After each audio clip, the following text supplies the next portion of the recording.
Aquí con nosotros personalmente está José Luis Montenegro, lo conoce usted, pues periodista, especialista en seguridad, tiene un podcast muy exitoso, Narcomundo, y bueno, pues ahora nos presenta aquí pues como primicia, y te agradezco muchísimo, tu libro junto con Ricardo Ravelo, a quien le mandamos muchos saludos, La Cuarta Transformación del Crimen Organizado. José Luis, bienvenido, buenos días. Gracias por la invitación, Azucena, es un gusto estar contigo. Al contrario, pues ahí acabamos de escuchar un capítulo de la violencia contra los alcaldes, contra los funcionarios, la política, pues nadie está a salvo. Y Veracruz y Michoacán, híjole, particularmente hay un tema ahí de que se entrelaza la política y el crimen, ¿no? Fíjate, lo dices muy bien, Azucena, porque creo que la mezcla del crimen organizado con la política es tal que parece una relación simbiótica. Ya no puedes distinguir quién es quién.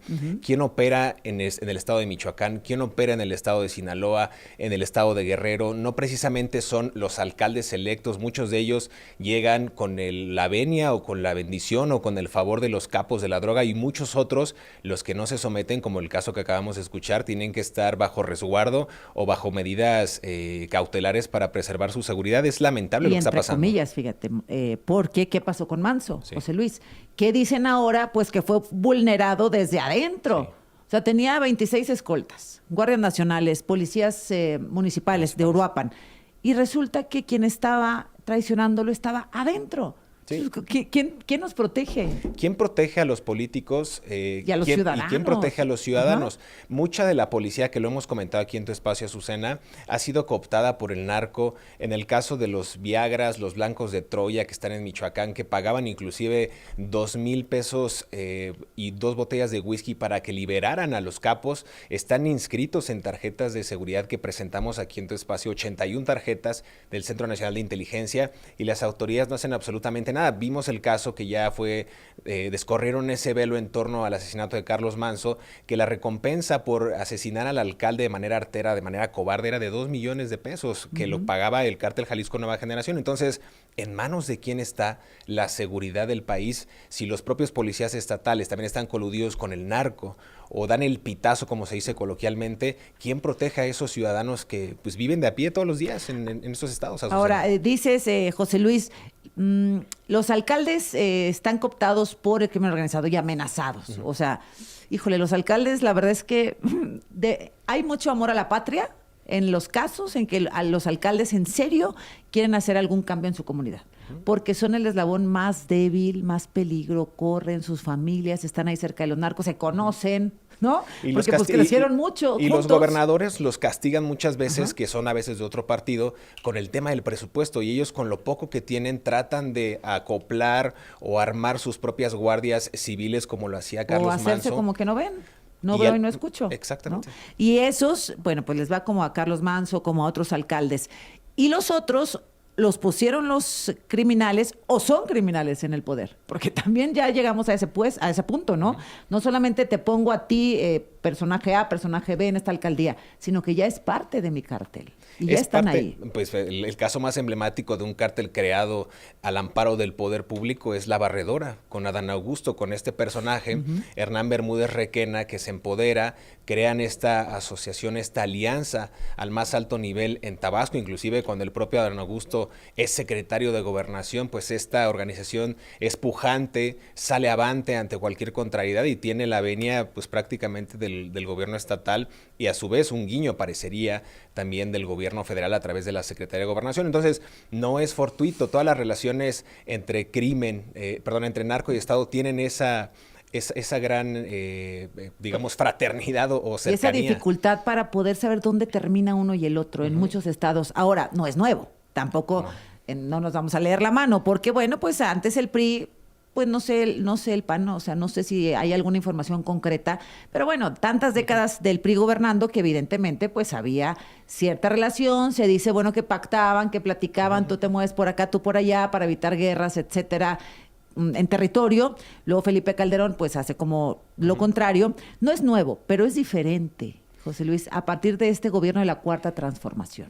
Es correcto, Azucena, y el día de hoy que estamos presentando el libro La Cuarta Transformación del Crimen Organizado en coautoría con mi querido periodista Ricardo Ravelo, lo que tratamos de hacer precisamente es un parteaguas entre las 4 etapas que, según el expresidente López Obrador, avesado a estas referencias históricas, decía que la primera... A veces imprecisas, erróneas. Erróneas y quizás a propósito inventadas, para tener un poquito de ego y de protagonismo. La primera transformación, según él, es la independencia. La segunda transformación, a mediados del siglo XIX, cuando se promulgan las leyes de reforma. La tercera transformación, la Revolución Mexicana. Y al final dice que la cuarta transformación es la llegada y la reivindicación del poder político, ahora sí que entregado a manos del pueblo, con la llegada de Morena al poder en 2018. Que la transformación puede ser en un monstruo también. También te puedes transformar en un monstruo. En un monstruo. Y fíjate, yo recuerdo muy bien, el 1 de julio del 2018, en el templete del Zócalo capitalino, cuando López Obrador dijo: no quiero pasar a la historia como el peor presidente de México porque sé lo que hicieron los anteriores. Es lo que decimos en el libro como un preámbulo. Bien. Lo que está pasando ahorita es que sus propios datos ahora lo están juzgando. Déjame, voy un corte y continuamos. Seguimos aquí en el estudio con José Luis Montenegro, escritor, especialista en seguridad y coautor. Sí, junto con Ricardo Ravelo, de la Cuarta Transformación del Crimen Organizado. A ver, te preguntaba, José Luis, ¿cuál es la diferencia entre el antes, con los gobiernos del PRI, y el después, con los gobiernos de la Cuarta Transformación, respecto al crimen organizado? Fíjate, hay una parte en el libro que yo digo a modo de provocación, pero es una provocación consciente para entender las 4 transformaciones del crimen organizado, que ya te explicaré de qué van. Pero habría que establecer inicialmente que los grupos de la delincuencia organizada, con el PRI, digamos que fueron socios y cómplices. Con el PAN realmente eran aliados, pero ya con Morena fueron más bien los jefes de la narcopolítica con la consolidación de este narcoestado. Entonces, es una provocación consciente, pero digamos que con el PRI eran subordinados al poder político. O sea, el PRI decía: por aquí te vas, por acá, no los combatía. No los combatía. Los ordenaba. Los ordenaba de alguna manera. Y ganaba. Cuando era el extinto, exacto. Cuando empezó toda la andanada y la onda de los cárteles de la droga, con el cártel de Guadalajara, que era el hegemónico, el primordial, con Ernesto Fonseca Carrillo, con Don Neto, con Rafael Caro Quintero, con Miguel Ángel Félix Gallardo. Ese era, digamos, que la forma de operar entre gobierno y narco. Cuando llega el PAN... Fíjate, Don Neto, Félix Gallardo... y Caro Quintero. ¿Vivos? Vivos. Don Neto ya en prisión domiciliaria, aquí en México. Exacto. ¿Y los otros 2 en Estados Unidos? No, Caro Quintero es el único que está en Estados Unidos y el otro igual... en el altiplano o algo así, ¿verdad? Bueno, perdón por la interrupción. Entonces, bueno, esos eran los grandes capos de la droga y se entendían con el PRI en ese sentido. Había una connivencia, es decir, había una permisividad en la parte de la operación. Tenían la venia del Estado para poder no solamente regular la venta de drogas, sino de alguna manera también traficarla a otros países, principalmente en Estados Unidos, ¿no? Que es el mercado potencial, y recordemos que Estados Unidos es el mayor consumidor de drogas en el mundo. Ahora, no estamos justificando, ¿eh? Ahí está José Luis diferenciando las épocas del narco y el poder. Es correcto. Bueno, esa es la descripción que haces del PRI.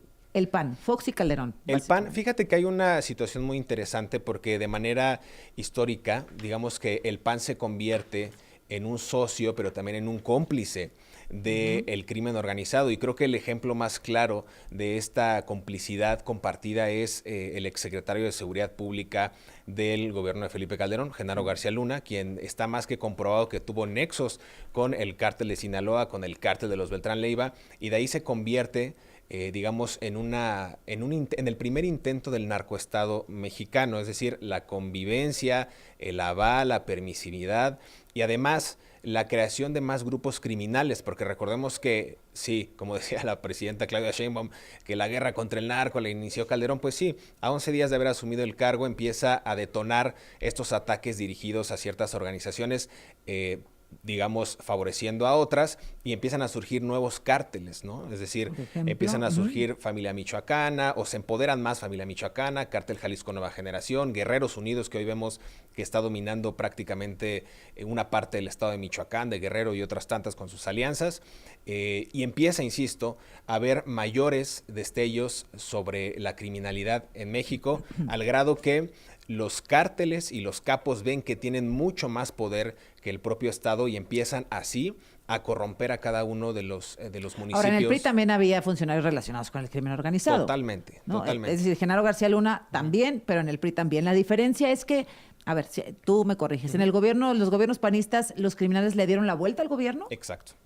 Es correcto. Como tenían mayor capacidad operativa, logística, armamentística, ¿no? Todo, inclusive el poder monetario o económico era superior ya en algunas regiones, en algunos estados, al del propio Estado mexicano. Me refiero al propio poder ejecutivo estatal o local, o en algunas ocasiones hasta federal. Recordemos que por ahí algún capo decía que si lo dejaban en libertad, él pagaba la deuda externa de México, claro. ¿no? Pero con el PAN... Era Caro Quintero, ¿no? Era Caro Quintero. Entonces, yo creo que con el PAN, y es lo que argumentamos aquí con esta investigación, se logra dinamitar a los cárteles, pero se empoderan más, adquieren mayor relevancia y generan nuevas alianzas con la clase política para tener mayores prebendas, para tener mayores oportunidades de expandir su territorio hacia otras plazas. E insisto, se empieza a dinamitar los cárteles de la droga. Y finalmente con Morena se hace lo que hoy conocemos como la consolidación del narcoestado. ¿Y por qué digo esto y de manera categórica? Porque el presidente López Obrador, decíamos antes de irnos al corte, en aquel 1 de julio del 2018, cuando dice que no quiere pasar casi con voz entrecortada. A ver casi, si lo tenemos, por favor. Supongo que ya me lo van a poner, ¿verdad? Sí, a ver, ahorita lo ponemos. Dale. Casi llorando, dice que no quiere pasar a la historia como el peor presidente porque sabe lo que hicieron desde Guadalupe Victoria hasta el más reciente, ¿no? Que era Enrique Peña Nieto. Y al final del día decimos en el libro, en la parte pues de atrás, como para incitar a que la gente lea la obra, decía, no quiero pasar a la historia como un mal presidente. Sin embargo, decimos nosotros, hoy ya es demasiado tarde porque la historia, los hechos y los datos, pero los datos duros, Azucena, no sus datos, han comenzado a juzgar al expresidente.